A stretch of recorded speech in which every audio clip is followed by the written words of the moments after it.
श्री पंच प्यारे धर्म प्रचारक सभा के तत्वाधान में नवाबगंज गुरुद्वारे में 3 दिवसीय विशाल समागम संपन्न हुआ। इस दौरान विश्व प्रसिद्ध रागी भाई बलविंदर सिंह रंगीला के द्वारा राम राम के नाम को लेकर शब्दों को पढ़ते हुए संगत को निहाल किया। संगत में मौजूद भक्त ने उनके द्वारा शब्द सुनकर भाव विभोर हो गए। कार्यक्रम की समाप्ति के उपरांत विशाल लंगर का आयोजन शुरू हुआ, जो देर शाम तक जारी रहा। इस दौरान करीब 3000 से अधिक भक्तजनों में लंगर छलका। गुरुद्वारे के प्रबंधक सरदार मान सिंह बग्गा ने बताया कि गुरुद्वारा प्रांगण में बीते 11 वर्षों से इस तरीके का आयोजन किया जाता रहा है और आगे भी किया जाता रहेगा। कार्यक्रम के दौरान शहर के ही नहीं बल्कि प्रदेश के अन्य दिनपड़ा से भी भक्तगण गुरुद्वारे में माथा टेकने में आते हैं। इसके अलावा गुरुद्वारों की ओर से रोजाना जरूर मन्नों के लिए रसोई भी चलती है। उन्होंने बताया कि कार्यक्रम के अंतिम समय में पुष्प वर्षा के साथ आर्थिक भी आयोजन किया गया था। आरती की समाप्ति के उपरांत गुरुद्वारा प्रांगण में मौजूद भक्तों के बीच प्रसाद भी वितरित किया गया। कार्यक्रम में मुख्य रूप से सरदार कृपाल सिंह, जसपाल सिंह, कैलाश सुरेश अरोड़ा, महेश कुमार, बलविंदर सिंह, मनदीप सिंह, गुरप्रीत सिंह, कमलप्रीत सिंह, हरजिंदर आदि लोग उपस्थित रहे। अभी समापन नहीं हुआ। समापन अभी से हम कह करके चर्चा का विषय में नहीं आना चाहते। ये आज आप जहाँ पर हैं, गुरु साहब का पावन स्थान गुरु नानक साहब का गुरुद्वारा नवाबगंज में, जो लगातार जहाँ 11 वर्षों से कीर्तन समागम हो रहा है, जिसमें कि दूर दूर से कथावाचक, प्रचारक, कीर्तन करने वाले कीर्तनीय व और सभी लोग यहाँ पर हमको आमंत्रित करते हैं। गुरु साहब के दर्शन होते हैं, संगत के होते हैं। मुख्य उद्देश्य होता है कि गुरबाणी का ज़्यादा से ज़्यादा प्रचार। लोगों को मालूम होना चाहिए कि गुरु ग्रंथ साहब जो हैं, ये केवल सिखों के ही गुरु नहीं हैं। इसमें सभी धर्मों की वाणी है, जिनको हम पढ़ते हैं, समझते हैं, जिससे के माध्यम से हम लोगों को ये संदेश देते हैं कि ये सर्वधर्म का एक स्थान है। अव्वल अल्लाह नूर पाया, कुदरत के सब बंदे, एक नूर से सब जग उपजिया, कौन भले कौन मंदे।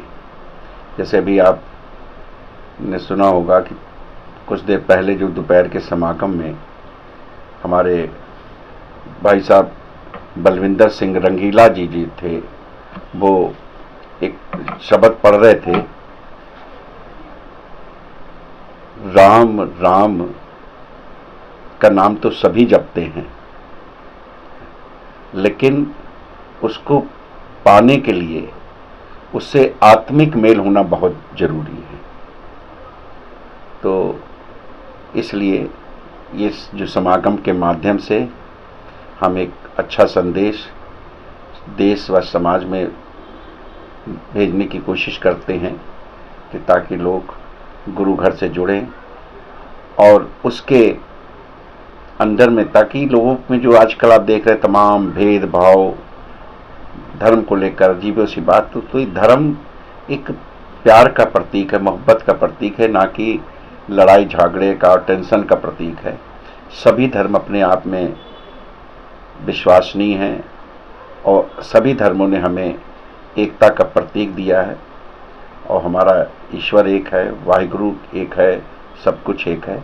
ये हमारी आज के समागम का लोगों को संदेश होता है। हमारे साथ हमारे भाई भी हैं, गुरुद्वारे के पदाधिकारी भी हैं, गुरमीत जी हैं, इनसे भी आप कुछ जानकारी ले सकते हैं। गुरमीत सिंह, मैं इस गुरुद्वारे का ये मेन समागम का उद्देश्य है कि हमारे यहाँ सब धर्म एक है। गुरु नानक देव जी एक धर्म के नहीं थे, वो सब धर्मों के गुरु थे।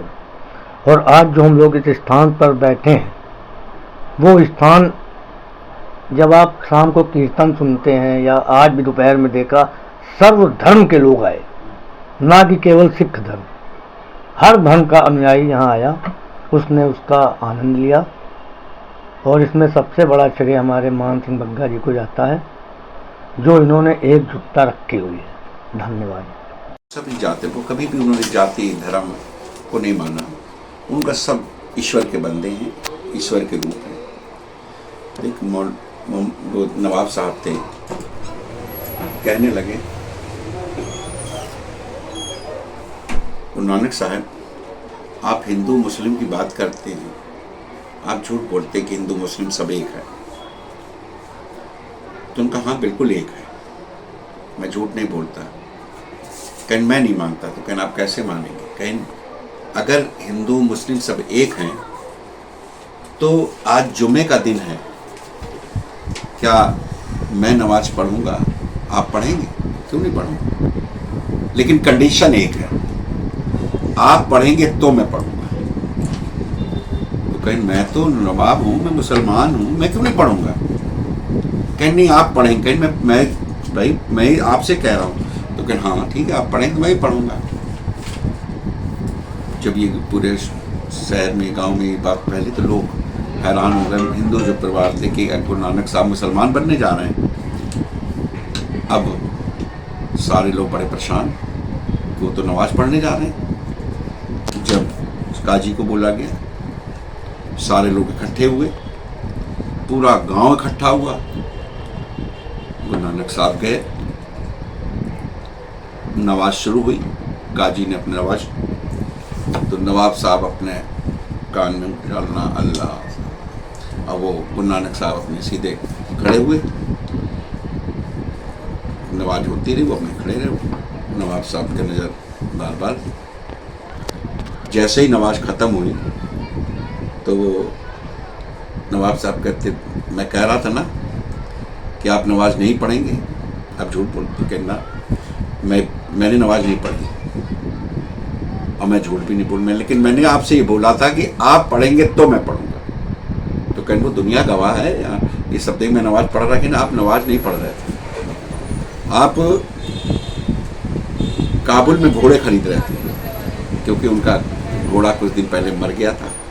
तो जैसे हम लोग अरदास करते हैं, अरदास यहाँ कर रहे हैं, दिमाग करे बच्चे को स्कूल भेजना है, माता जी घर पे पड़ी हैं, यार दुकान पे अभी खोलनी 11 बज रहे हैं, दुकान अरदास यहाँ कर रहे हैं, और चिंता कहाँ की है? वहाँ की है, चिंता नहीं। कहीं आप काबुल में घोड़े खरीद रहे थे, इसलिए कहा घट घट के अंतर की जानत। मतलब वो थे वो गुरु नानक। और कहीं ये जो आपका वजीर, ये जो आपका काजी है, ये भी नहीं पढ़ रहे थे। ये आपको तो यहाँ नमाज पढ़ा रहे हैं, लेकिन ये अपने खेतों में पानी दे रहे थे। वो थे गुरु नानक साहब। तो जब हम ईश्वर को मानते हैं, उससे जुड़ते हैं, तो उस समय तक पूर्ण तरीके से, फिर उसके अलावा मेरे दिल दिमाग जहन में कुछ और नहीं होना चाहिए। जैसे हम ये समागम 3 दिवसीय मना रहे हैं, तो ये सारे लोग जो मुझसे नज़दीक जुड़े हैं, चाहे परिवार के हों, चाहे मैं बाहर के हों, कि इस समय हमारे लिए कोई चीज़ मायने नहीं रखती। पहले मायने रखता है मेरा गुरु का काम।